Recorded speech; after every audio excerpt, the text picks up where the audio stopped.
everybody at St. Paul's. It's the Siegel family here to give you a children's time this week. We hope everybody is doing well, staying warm. It's so cold today on Saturday.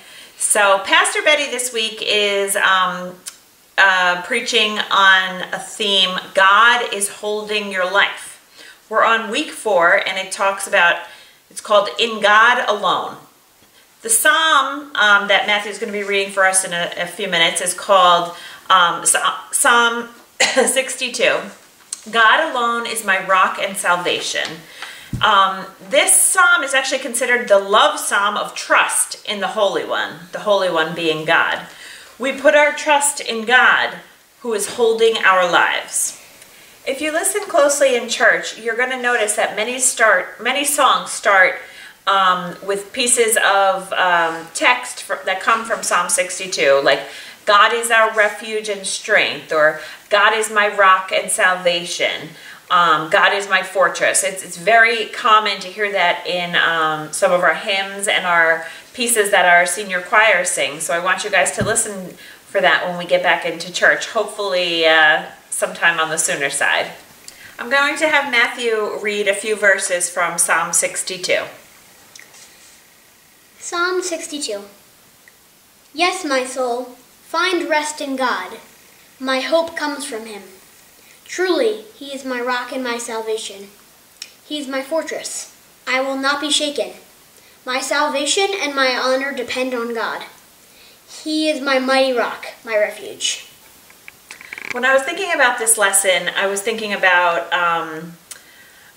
the pandemic and the situation that we're all in today, which has really been quite stressful on everybody, from children to adults to everybody in between. But if we think back to that phrase from Psalm 62, God is my rock, it can give us peace. It can give us reassurance. And I just want to talk to you about what a rock can symbolize as we relate it to Psalm 62. If you look for a rock at the beach or a stone from your garden, there's a couple things to think about. That rocks are hard and strong.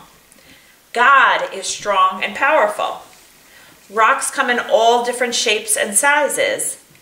God loves everyone. Rocks are everywhere. God is always with us.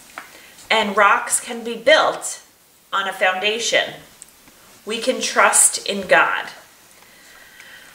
When we compare God to a rock, it seems kind of silly, but when we think about those qualities that God has and the qualities that rocks can give us, that's why oftentimes people use that phrase and why it comes from the Bible, that God is our rock.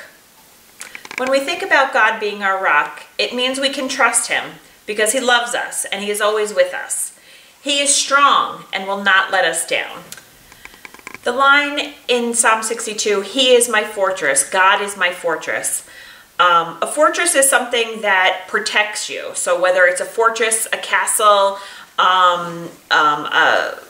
something that will protect people and keep them safe. When we think about God being our fortress, think about when we might be afraid or scared. What can we do? We can pray to God. We can know that he is there to protect us and keep us safe. And that's a very reassuring thing as well. So just in summary, try to remember God alone is my rock and salvation. God is always with us. We are not alone because God is always with us. Thank you guys for joining us for Children's Time and trying to learn a little bit about Psalm 62. We're always trying to learn too and you know, read more of these passages and try to relate them back to our life and keeping God in our hearts always. So everybody stay well and stay safe, and we're thinking about you, and have a great week. Bye. Bye.